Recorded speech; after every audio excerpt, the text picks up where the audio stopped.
The next speaker describes himself as a kind, curious and stubborn person.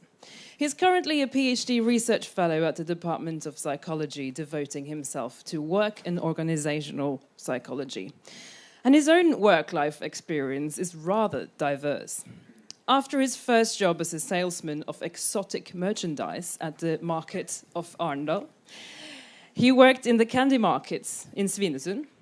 Then he cycled the streets of Oslo as an all-weather bike messenger, then expanded his knowledge of the transport sector at a customer call center, before fueling his 6 years of psychology studies here in Oslo with money earned at a wine monopoly. He even managed to sneak in a few years of working with human relations and administration before he started his PhD. So far, he reports that doing research is the most fun he's had. I think you'll all agree with me that with that resume, he sounds like the perfect guy to give a talk about changes in work life and how they affect employee behavior and attitudes. So please give a warm welcome to Felix Anker Klein.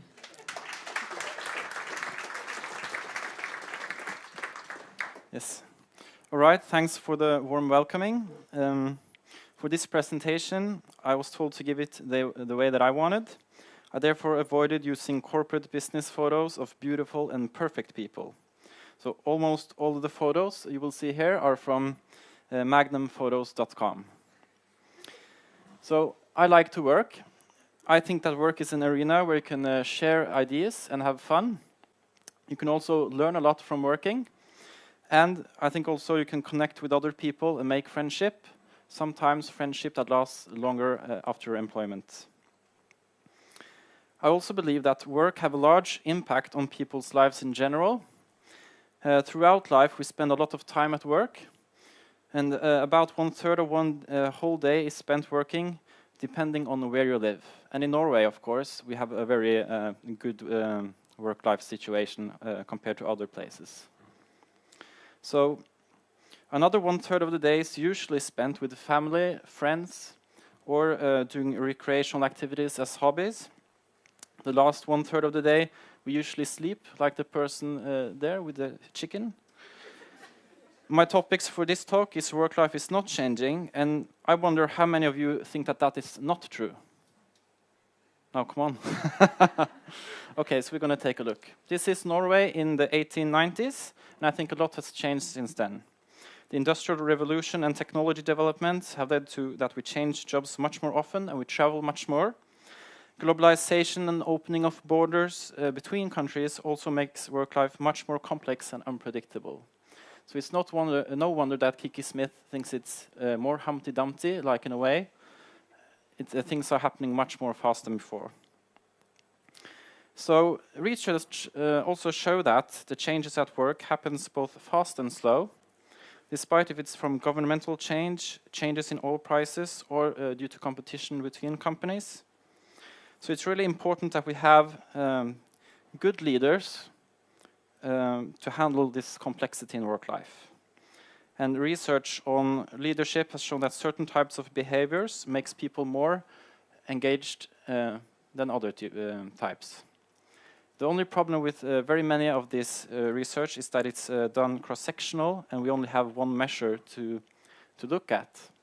And therefore, it's very difficult to measure or to say something about the change that we see. So therefore, I'm going to do a longitudinal study where I'm going to measure very many times. And with several measurements, we'll be able to say something about the size and the duration of the change. I will also be able to describe changes at work that we're talking a lot about in research. So I'm going to do an example of that. And this is Jesse Jackson. He's a reverend known for his civil rights activism work. And he's giving a talk to poor community people in Washington. And from the facial expressions, it looks to me that he's creating motivation to these people, and they are motivated to do a job. So Jesse Jackson, he shows the people how to do the job, and they will follow. And when we measured the effect, we found that this was a very strong effect. But 1 month later, Jesse is in Oregon, and the effect is much smaller, but we can't see that because we only have one measure. And this is the longitudinal study, where Mr. Burns, he runs a rhubarb farm. He speaks to his employees over the speaker and he yells, "Keep up the pace, we're not getting the leverage as we budgeted for." So Mr. Burns doesn't allow teamwork because then the employees can talk together and get ideas. And this person, he's rather not that motivated. And from his rhubarb station, he tried to do a good job, but sometimes the rhubarbs, they go away with a lot of soil.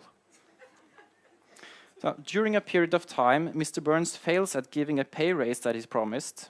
The sales declined due to that the rhubarbs were too dirty from soil, and for a long period, employees have experienced low social exchange and feel not motivated. Mr. Burns doesn't understand this because he doesn't read the monthly surveys. And then he sells the factory to this guy, and this guy has put his boots on and he walks into the field once a week to talk with his workers.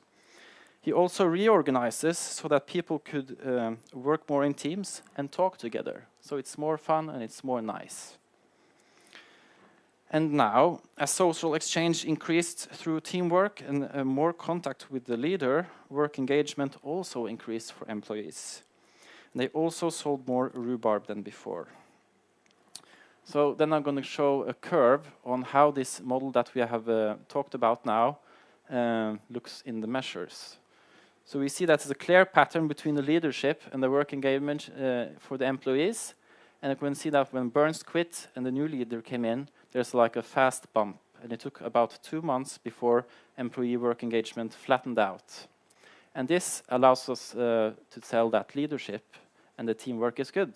And that sort of did it for this case. But we can also imagine that the work engagement slope takes much more time. So it would also cost more money for the organization, and we might need more than just good leadership, teamwork, and social exchange for making it work. So then I have a concluding remark.